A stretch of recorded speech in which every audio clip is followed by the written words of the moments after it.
Hello everyone, welcome to my YouTube channel study to learn. इस video में CTET से पूछे गए प्रश्न को डिस्कस करेंगे।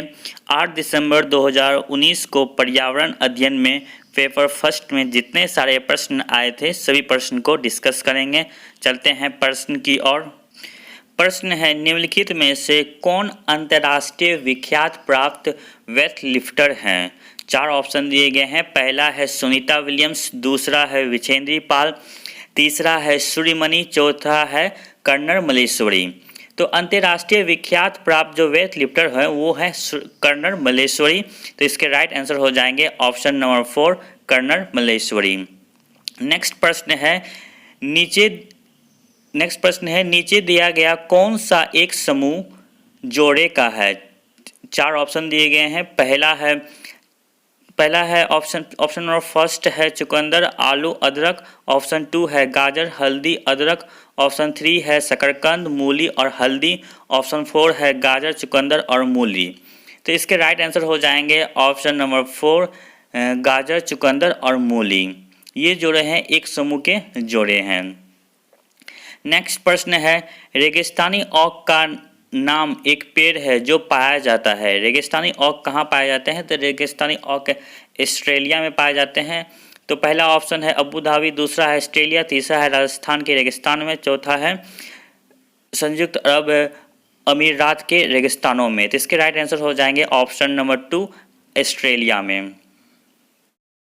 नेक्स्ट प्रश्न है, नेपथिन्स वो पौधा जो शिकार करता है के विषय में नीचे दिए कथनों पर विचार कीजिए। 4 ऑप्शन दिए गए हैं। इस चारों ऑप्शन में से पूछे जा रहे हैं इनमें से कौन सा कथन सही है। 4 कथन दिए गए हैं। 4 कथन में से कौन कौन से कथन सही हैं इनके बारे में पूछे जा रहे हैं। पहला है यह पौधा जो है जैसे पहला है यह पौधा ऑस्ट्रेलिया, इंडोनेशिया और भारत के मेघालय में पाए जाते हैं। सही बात है, ये तीनों जगह पाए जाते हैं, ऑस्ट्रेलिया में भी, इंडोनेशिया में और मेघालय में भी। इसका आकार घड़े जैसा होता है और इनका मुंह एक पत्ती से ढका होता है। ये स्टेटमेंट भी सही है। ऑप्शन सी है यह केवल छोटे कीड़ों को फंसाकर उनका शिकार करता है। ये छोटे नहीं, ये बड़े कीड़ों को भी फंसाकर शिकार करता है। ये ऑप्शन क्या है? गलत है। ऑप्शन डी, यह छोटे कीड़ों को खींचने के लिए मोहक आवाज़ निकालता है जो इसमें फंस जाते हैं और बाहर नहीं निकल पाते हैं। ये ऑप्शन भी गलत है, कोई ऐसा मोहक आवाज़ नहीं निकलता है। तो ऑप्शन 1 और ऑप्शन बी, ऑप्शन ए और ऑप्शन बी राइट हैं। तो नीचे ऑप्शन दिए गए हैं उनमें से केवल फर्स्ट में ए और बी दिए गए हैं। तो इस प्रकार कह सकते हैं इसके right answer option number first होगा। नेक्स्ट प्रश्न है, भारत के आज़ादी से पहले महात्मा गांधी जिस दांडी के समुद्र तट पर अपनी प्रसिद्ध यात्रा की थी वह भारत के नीचे दिए गए किस राज्य में स्थित है? ऑप्शन फर्स्ट है आंध्र प्रदेश, ऑप्शन 2 है कर्नाटक, ऑप्शन 3 है महाराष्ट्र, ऑप्शन 4 है गुजरात। तो वो राज्य जो थे वो गुजरात थे। तो इसके राइट आंसर हो जाएंगे ऑप्शन नंबर 4 गुजरात। नेक्स्ट प्रश्न है, उच्च ज्वर जैसे तेज बुखार के साथ कपकपी जैसा उपचार सिनकोना पेड़ की छाल से किया जाता है। वो कौन सा बीमारी है? 4 बीमारी के नाम दिए गए हैं। पहला है मियादी बुखार, दूसरा है मलेरिया, तीसरा है चिकनगुनिया, चौथा है डेंगू। तो सिनकोना के पेड़ से मलेरिया का इलाज किया जाता है। तो इसके राइट आंसर हो जाएंगे ऑप्शन नंबर 2। नेक्स्ट प्रश्न है, चेराव नाच कहाँ के लोग करते हैं? 4 ऑप्शन दिए गए हैं। पहला है झारखंड, दूसरा है मिजोरम, तीसरा है मणिपुर, चौथा है मेघालय। तो इसके राइट आंसर हो जाएंगे ऑप्शन नंबर 2 मिजोरम में चेराव नाच किए जाते हैं। नेक्स्ट प्रश्न है, तमिलनाडु के निकटवर्ती राज्य कौन से हैं? तमिलनाडु के निकटवर्ती राज्य जो है वो आंध्र प्रदेश, केरल और कर्नाटक हैं। तो इसके राइट आंसर हो जाएंगे ऑप्शन नंबर 4 आंध्र प्रदेश, केरल और कर्नाटक, ऑप्शन नंबर 4। नेक्स्ट प्रश्न है, एनसीएफ 2005 के अनुसार निम्नलिखित में से प्राथमिक स्तर पर पर्यावरण अध्ययन शिक्षा का उद्देश्य नहीं होना चाहिए। कौन सा उद्देश्य नहीं होना चाहिए? जो इस 4 ऑप्शन दिए गए हैं, इस चारों ऑप्शन में से जो रॉन्ग स्टेटमेंट होंगे वो इस प्रश्न के राइट आंसर होंगे क्योंकि ये प्रश्न में नहीं लगा हुआ है। तो पहला ऑप्शन है विशेषतः प्राकृतिक पर्यावरण के प्रति बच्चे की जिज्ञासा और सृजनात्मकता को बढ़ावा देना, ये पॉजिटिव स्टेटमेंट है, ये सही होगा। ऑप्शन 2 है अवलोकन, वर्गीकरण और निष्कर्ष निकालने आदि प्रतिक्रियाओं के माध्यम से बुनियादी संज्ञानात्मक और गयात्मक कौशल प्राप्त करने के लिए खोजबीन से जुड़ी तथा हाथों से करने वाले कार्यों में बच्चों को संलग्न करना चाहिए। ये भी एक्टिविटी से जुड़ा हुआ है, ये भी राइट है। ऑप्शन 3 है प्राकृतिक, सांस्कृतिक व सामाजिक पर्यावरण के बीच संबंधों को पहचानने और समझने में बच्चों को प्रशिक्षण करना, ये भी स्टेटमेंट पॉजिटिव है। लास्ट है पर्यावरण समझ के द्वारा बच्चों को सटीक संज्ञानात्मक कौशल का विकास करना। यहाँ ऑप्शन ध्यान देखिए, ये ऑप्शन रॉन्ग है क्योंकि पर्यावरण के समझ से हम बच्चों में सटीक संज्ञानात्मक कौशल का विकसित नहीं कर सकते हैं। तो इस प्रकार कह सकते हैं ऑप्शन नंबर 4 जो है रॉन्ग है, इसलिए इस प्रश्न के राइट आंसर हो जाएंगे ऑप्शन नंबर 4, क्योंकि इस प्रश्न में नहीं लगा हुआ है। नेक्स्ट प्रश्न है पर्यावरण अध्ययन कक्षाओं में कक्षा 3 और कक्षा 3 से कक्षा 5 के लिए एक विशेष क्षेत्र है जो संकलित करता है। 4 ऑप्शन दिए गए हैं। पहला है विज्ञान की अवधारणा और मुद्दों को। ऑप्शन 2 है पर्यावरण शिक्षा, सामाजिक अध्ययन और विज्ञान की अवधारणा और मुद्दों को। ऑप्शन 3 है विज्ञान और सामाजिक विज्ञान की अवधारणा और मुद्दों को। ऑप्शन 4 है पर्यावरण शिक्षण विज्ञान की अवधारणा और मुद्दों को। तो इसके राइट आंसर हो जाएंगे ऑप्शन नंबर 2, पर्यावरण अध्ययन कक्षाओं में 3 से 5 के लिए एक विशेष क्षेत्र है जो है पर्यावरण अध्ययन, सामाजिक अध्ययन और विज्ञान की अवधारणा और मुद्दों को। नेक्स्ट प्रश्न है निम्नलिखित में से क्या पर्यावरण अध्ययन के संदर्भ में सही है। 4 ऑप्शन दिए गए हैं। पहला है पर्यावरण अध्ययन के विषय में जो 1 से 5 तक के सभी कक्षों में पढ़ाया जाता है। ऑप्शन 2 है क्लास 1 और क्लास 2 की कक्षाओं के लिए भाषा और गणित के माध्यम से पर्यावरण अध्ययन पढ़ाया जाता है। ऑप्शन 3 है क्लास 2, 3 और 5 की कक्षाओं के लिए पर्यावरण अध्ययन से जुड़े मुद्दों को भाषा और गणित के माध्यम से पढ़ाया जाता है। नेक्स्ट ऑप्शन है क्लास 1 और क्लास 2 तक की कक्षाओं के लिए पर्यावरण अध्ययन से जुड़े मुद्दे विज्ञान और सामाजिक विज्ञान के द्वारा पढ़ाए जाते हैं।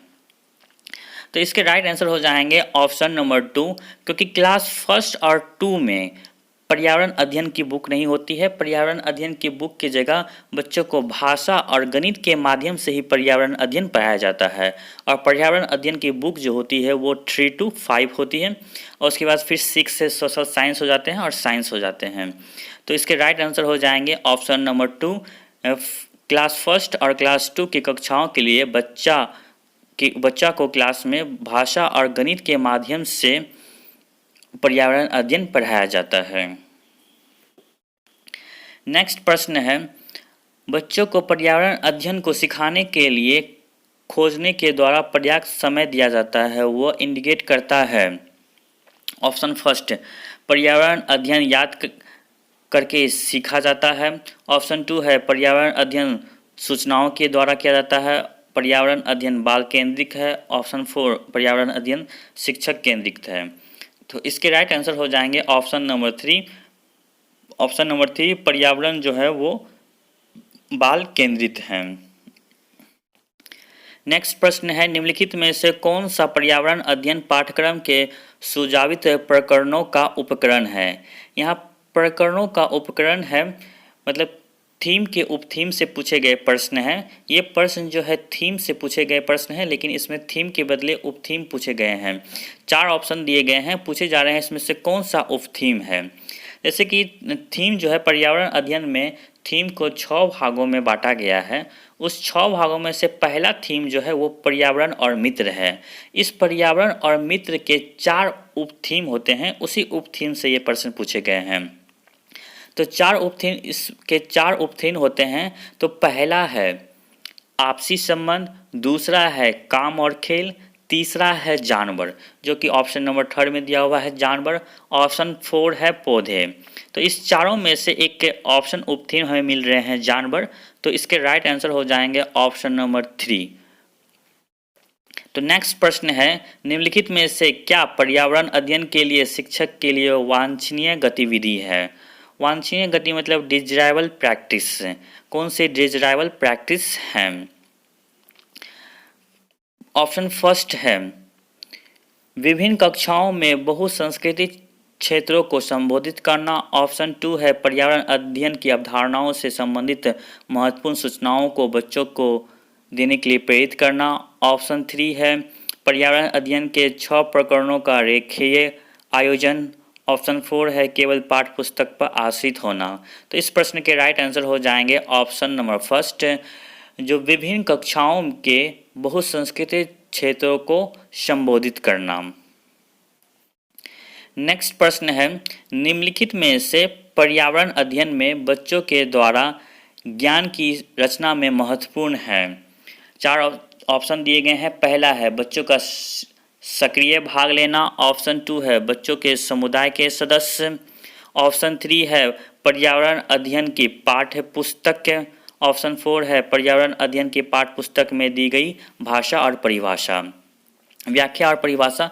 ये ऑप्शन पर्यावरण कभी भी परिभाषा पर बल नहीं देते हैं, तो ऑप्शन नंबर डी जो है ये तो रॉन्ग है। और option number A, option number B, option number C ये तीनों सही हैं। तो इस प्रकार कह सकते हैं ऑप्शन नंबर फर्स्ट जो होगा राइट होगा, जिसमें ए, बी और सी दिया हुआ है। नेक्स्ट प्रश्न है, बच्चों को पर्यावरण अध्ययन सिखाने में प्रभावशील तरीके से जोड़ा जा सकता है। कौन कौन से किस से जोड़ सकते हैं? 4 ऑप्शन दिए गए हैं। पहला है वृत्तांक, दूसरा है कहानियाँ, तीसरा है शिक्षक के द्वारा अवधारणाओं की प्रभावशील व्याख्या। ऑप्शन डी है शिक्षक के द्वारा अवधारणाओं का प्रभावशील प्रदर्शन और व्याख्या। तो इसमें इसके राइट आंसर हो जाएंगे केवल ए और बी, मतलब वृत्तांत और कहानियों के मदद से बच्चों में सीखने के प्रभावशील तरीकों से जोड़ा जा सकता है। तो इसके राइट आंसर हो जाएंगे ऑप्शन नंबर 2, जिसमें केवल ए और बी दिया हुआ है। नेक्स्ट प्रश्न है, पर्यावरण अध्ययन के शिक्षक के द्वारा बच्चों को जानवरों के अवलोकन और उनका चित्र बनाने के लिए प्रेरित करने का उद्देश्य कौन सा उद्देश्य होना चाहिए? पहला है बच्चों में सृजनात्मक विकास करना, जो कि ये पॉजिटिव स्टेटमेंट है, सही होगा। दूसरा है बच्चों में अवलोकन और रचना कौशलों का विकास करना। ऑप्शन 3 है बच्चों में सौंदर्यगत संवेदना का विकास करना। ये सभी स्टेटमेंट जो दिए हुए हैं सभी स्टेटमेंट पॉजिटिव हैं, इसलिए तीनों ऑप्शन सही है। तो ऑप्शन नंबर 4 देखिए इसमें दिया हुआ है ए, बी और सी। तो इस प्रकार कह सकते हैं इसके राइट आंसर होगा ए, बी और सी, ऑप्शन नंबर 4। नेक्स्ट प्रश्न है, पर्यावरण अध्ययन में शिल्पकला और चित्रकला को समूह में करके सीखने पर बल दिया जाता है। 4 ऑप्शन दिए गए हैं। पहला है कक्षा की अनुशासनता को रोकने के लिए समूह में सीखना शिक्षकों के लिए एक आसान और बहु प्रभावशाली युक्त है। ऑप्शन 2 है समूह में सीखना सहपाठी द्वारा सीखने को प्रोत्साहन करता है, ये एक पॉजिटिव स्टेटमेंट है। ऑप्शन सी है समूह में सीखना कक्षा में सामाजिक अंतःक्रिया को बेहतर करता है, ये भी सही बात है।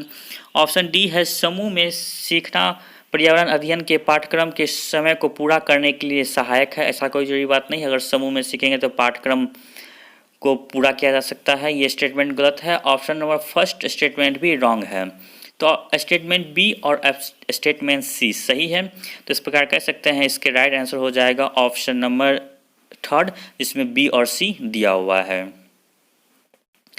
नेक्स्ट प्रश्न है, निम्नलिखित में से पर्यावरण अध्ययन को सीखने का सबसे प्रभावशाली संसाधन है। 4 ऑप्शन दिए गए हैं। पहला है परिवार के सदस्य, दूसरा है समुदाय के सदस्य, तीसरा है समाचार पत्र और चौथा है कक्षा। तो इसके राइट आंसर हो जाएंगे ऑप्शन नंबर सी, क्योंकि यहाँ ए, बी और सी सही है। पर्यावरण अध्ययन को सीखने के में सबसे प्रभावित संसाधन हो सकते हैं परिवार के सदस्य, समुदाय के सदस्य और पर्यावरण समाचार पत्र। तो इसके राइट आंसर हो जाएंगे ऑप्शन नंबर 3, ए, बी और सी।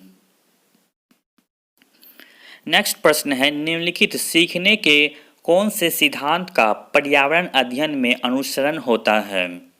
4 ऑप्शन दिए गए हैं। वैश्विक से स्थानीय मतलब ग्लोबल से टू लोकल।